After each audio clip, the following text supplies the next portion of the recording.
no one throw your frisbee. You're so mistreated, huh?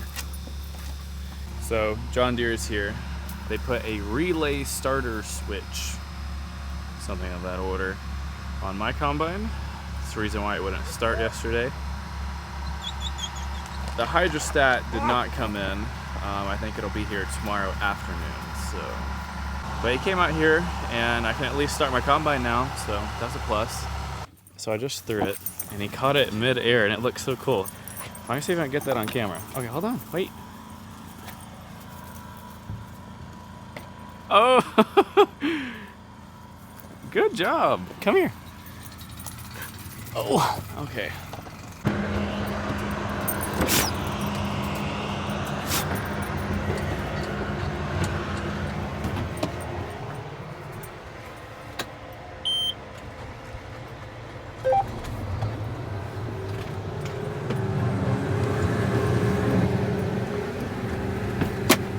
So the bagger has to be on level ground and not going uphill. So where they put the bagger was right where the combines are parked. So we have to move these.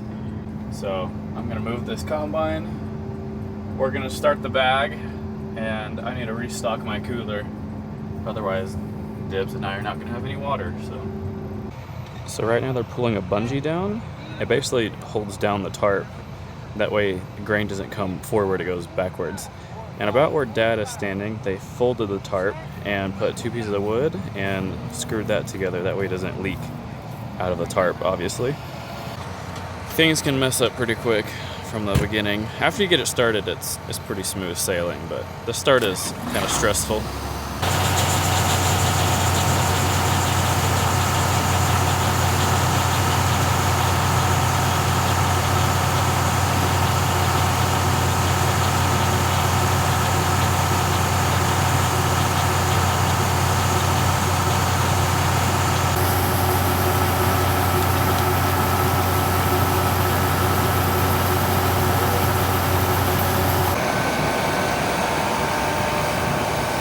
Cody thinks he's funny, hold on.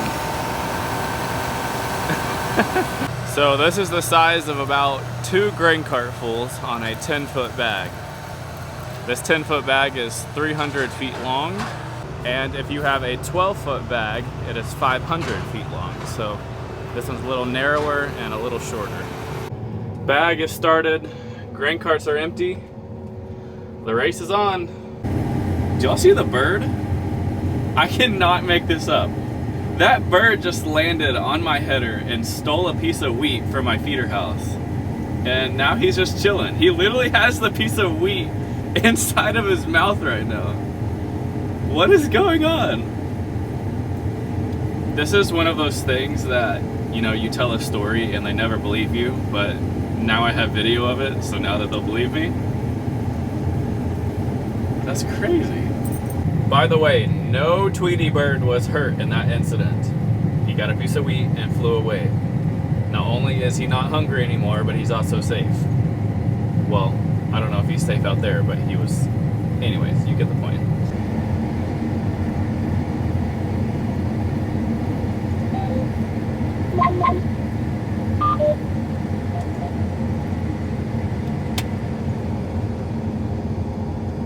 Well, we finished with this side of the field. So Mom and I went on the north side of the field, and then the farmers' 2 combines went to the south side. There's no reason to pile 4 combines in this little bitty 10-acre patch or so. I don't know how many acres is right here, but we're finished with the north side. Now we're gonna go to the south side and help the farmer knock that out. That's if they're not already done. We probably had the same amount of acres to cut, so they might actually already have it cut. Well, everyone ended at the exact same time, so that's kind of perfect. So, Cody's mom, which lives in Pennsylvania, because Cody's from Pennsylvania, baked cookies and I think zucchini chocolate bread. I could be wrong on that. But she made cookies and sent it all the way across the United States for the entire crew. Literally, how cool is that? So, Thank you, Becky, for the cookies and the, I guess, zucchini bread is what you call it? Zucchini chocolate bread? I don't know. Like, I'm not even kidding. This is just a little bit of them. I think she got everyone a gallon bag size of them. So, I have plenty of cookies to last me for the rest of wheat harvest. It's been a couple hours. I'm gonna let Dibs use the restroom. I'm gonna stretch my legs. It's really windy and dry. It's a bad combo. Everything's really staticky. This is the longest second to last day of wheat harvest of my entire life. I feel like I've been out here for 3 days. Your hair's blowing in the wind. It's kind of magical.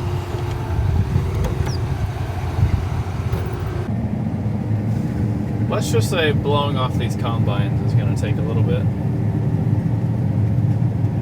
It's really bad going this direction. The wind is straight going that way. But when you're coming this way, obviously it's going out of your chopper and not even touching your combine. But man, is this way terrible. Look at my windows. I think it gets worse down here. And then you go to the side that the wind isn't hitting, and it's just fine. It's clear as day.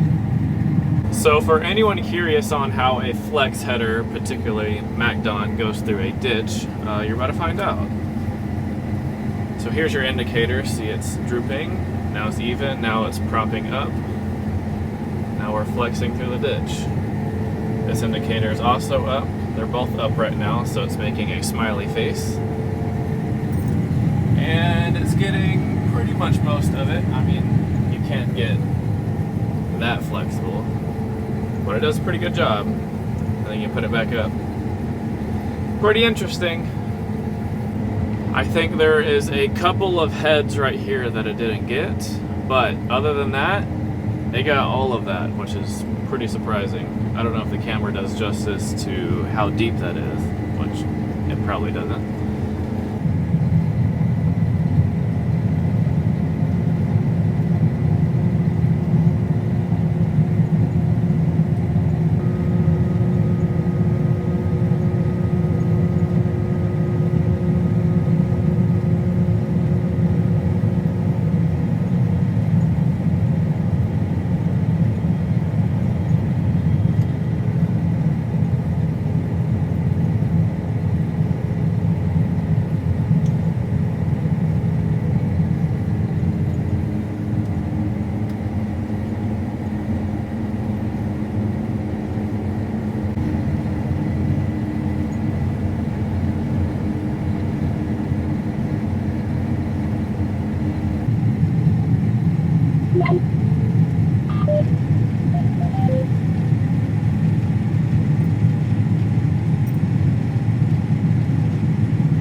Also, my auto steer button is still broken.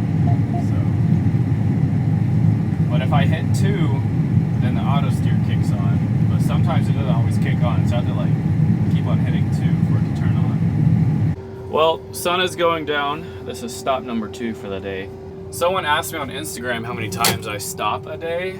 I would say at least twice. Normally right after lunch and then right before the sun goes down.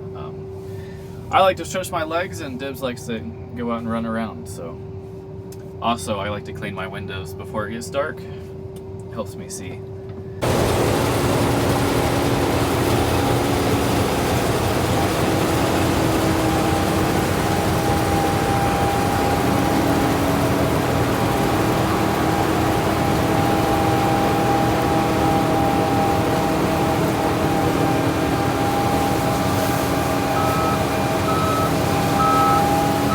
She's just filling my cap full of dirt. Alright, now that I'm covered in chaff, thanks Mom. Okay, windows are clean. Now we get to resume.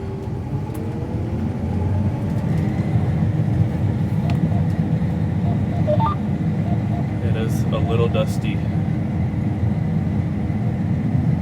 Also, Mom started in and backed up about 4 times.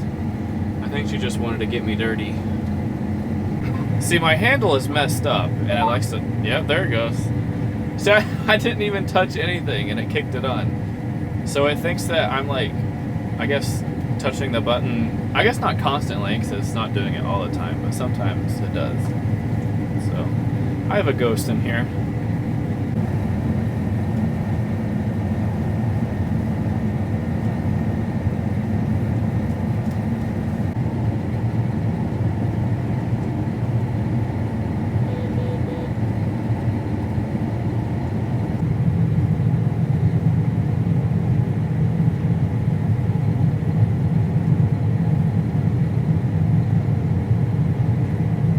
Well, we finished that field. The light game doesn't count if you're not cutting, right? Well, on to the next one. But you gotta put on your hazards first, otherwise it's dangerous. Oh look, we're here. So, one thing that I have learned from being on a custom harvesting crew, traveling everywhere, that people up north, and when I mean up north, probably Nebraska up, they definitely have an accent. And I wonder if people think that we have an accent because we're from the South. So Mom and I were laughing the other day. The farmer's grandson, his real name is Logan. Well, the farmer, he was having auto steer problems. Well, Logan went over to his combine and was fixing some auto steer lines. Well, the farmer came back over here because he was blocking the gate. We couldn't get in the field. And he was explaining, you know, what was wrong and how Logan's fixing it. But up north, the A is an E. So he said Logan, but I thought it was Nolan. So Mom and I have been calling Logan Nolan for about 2 or 3 days now. Until we got corrected and it was Logan. It's Logan. We would say Logan, they would say Logan. I don't know, just something different. Another thing is they call it a creek, not a creek. So I was on the phone with the farmer earlier and he was like, "Are you cutting out the creek?" And I started laughing. I'm like, "Yeah, it's a creek."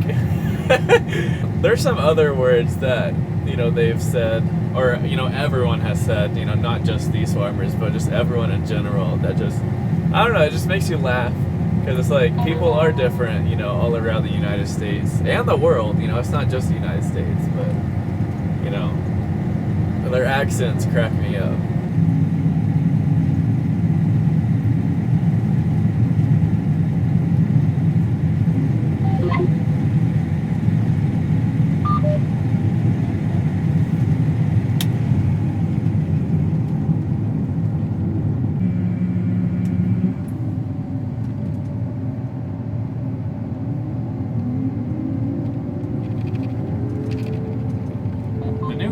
Lights are, well, it's not a new 8R, not the new style, but still the LED lights on those tractors are really bright. But also the combines, this farmer has 2 brand new 790s, like 23 models, and those LED lights are, whew, they're bright. I especially like the chopper lights. Do y'all see how bright that is? Can y'all see that? Is that even in frame? Can y'all? Yeah, that right there? Holy. But man, are those lights bright. Also, a lot of people ask why we run singles and not duals.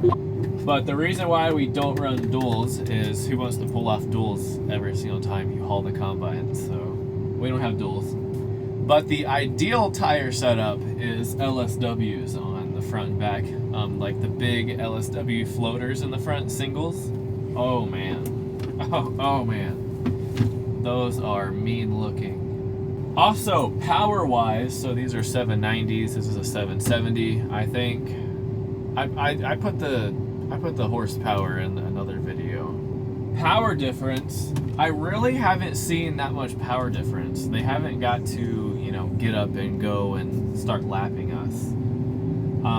Dad did get in their combine, and you just gotta know Dad, he wants to test the horsepower, and he likes, Dad's the guy that likes to get an equipment and test it out for his own use.